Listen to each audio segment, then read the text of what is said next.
जब एक दानव ने गुरु नानक जी को जिंदा निगल लिया। हाय फ्रेंड्स, आज मैं आपको सुनाने जा रही हूँ एक छोटी सी कहानी। एक समय की बात है जब श्री गुरु नानक जी और भाई मर्दाना को यात्रा करते करते जब बहुत दिन बीत गए तो भाई मर्दाना जी भूख से व्याकुल हो गए। चलते चलते रास्ते में एक घना जंगल आया जिसके अंदर काफी तरह के फलों के पेड़ लगे थे और उस जंगल में काफी जड़ी बूटियां भी लगी हुई थी। लेकिन हैरानी की बात यह थी कि उस जंगल में कोई भी जानवर या पक्षी दिखाई नहीं दे रहे थे। जंगल चारों तरफ से बिल्कुल सुनसान नजर आ रहा था। जंगल में कोई भी जानवर न होने की वजह से सभी पेड़ फलों से भरे हुए थे, क्योंकि उन फलों को खाने वाला कोई जानवर या पक्षी वहां नहीं था।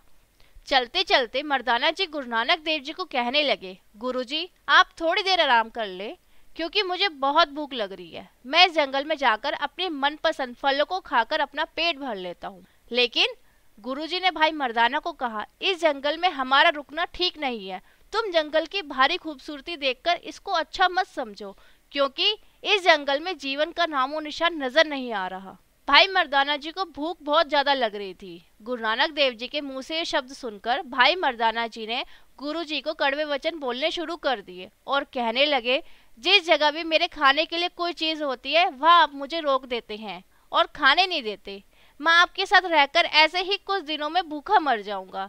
जब आपको पता है मैं भूख बर्दाश्त नहीं कर सकता, फिर भी आप मुझे इस जंगल में फल खाने के लिए रोक रहे हो। इतना कहकर भाई मर्दाना जी बिना गुरुजी की आज्ञा लिए जंगल में फल खाने के लिए चले गए।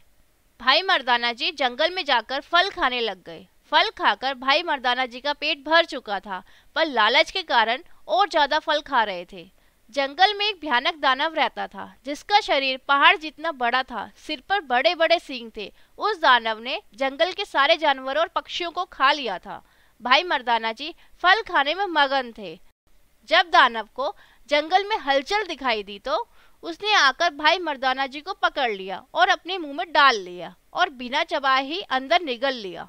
भाई मर्दाना जी के साथ जब ये घटना हुई तो वह बहुत डर गए, पर मुंह से कुछ बोल ना सके। लेकिन अपने मन में गुरु नानक देव जी को याद करने लगे और प्रार्थना करने लगे कि गुरुजी मेरी रक्षा करो। मैं मूर्ख था जो आपकी बात नहीं मानी और आपको कड़वे वचन बोल बैठा। जो कुछ भी मैं अज्ञानता की वजह से बोल गया उसके लिए मुझे क्षमा करो और मुझे इस दानव से बचा लो। गुरु नानक देव जी को सब पता था। भाई मर्दाना जी की पुकार सुनकर उसको बचाने के लिए चल पड़े। श्री गुरु नानक देव जी दानव के बिल्कुल सामने खड़े हो गए ताकि वह दानव उन्हें देख सके। जैसे ही दानव ने गुरुजी को देखा तो उसने गुरुजी को अपने हाथों से पकड़कर अपने मुंह में डाल लिया और बिना चबाए साबुत ही निगल लिया। जब गुरु नानक देव जी दानव के पेट में पहुंचे तो उन्हें वहां भाई मर्दाना जी मिले, जिनको गुरुजी ने समझाया कि डरने की कोई जरूरत नहीं है। गुरु नानक देव जी ने अपने शरीर को भी बड़ा कर लिया। गुरुजी ने जब अपने अंगों को फैलाया तो दानव के पेट में तकलीफ होने लगी। जब दानव से तकलीफ बर्दाश्त नहीं हुई तो उसने अपने शरीर को भी बड़ा कर लिया। इसके बाद गुरुजी ने भी अपना शरीर और फैला लिया। वो दानव जैसे जैसे अपना शरीर बड़ा कर रहा था, गुरु नानक देव जी भी वैसे वैसे अपना शरीर फैला रहे थे और आखिर में जब दानव से बर्दाश्त नहीं हुआ तो वो जमीन पर गिर गया और उसकी आत्मा शरीर से निकल गई। जब गुरु नानक देव जी भाई मर्दाना को लेकर उसके पेट से बाहर निकले तो दानव की आत्मा ने एक सुंदर मनुष्य का रूप धारण कर लिया और गुरुजी को नमस्कार किया और कहने लगा कि गुरुजी, जब जनक विदेही में राज करता था उस समय मैं मनुष्य के रूप में था और मैं वहां का रसोइया था।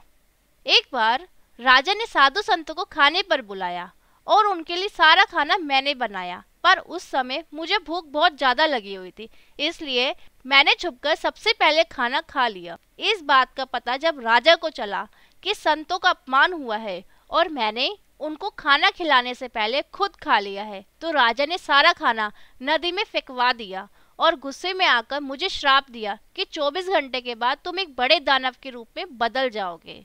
राजा के मुंह से ये बात सुनकर मैंने राजा से पूछा, महाराज गलती तो मुझसे हो गई है, पर आप मुझे ये बता दो कि मेरी मुक्ति कब होगी। तब राजा ने मुझे कहा, कलयुग में परमात्मा गुरुजी का रूप लेकर इस धरती पर आएंगे, उनके मिलाप से ही तुम्हारा उद्धार होगा।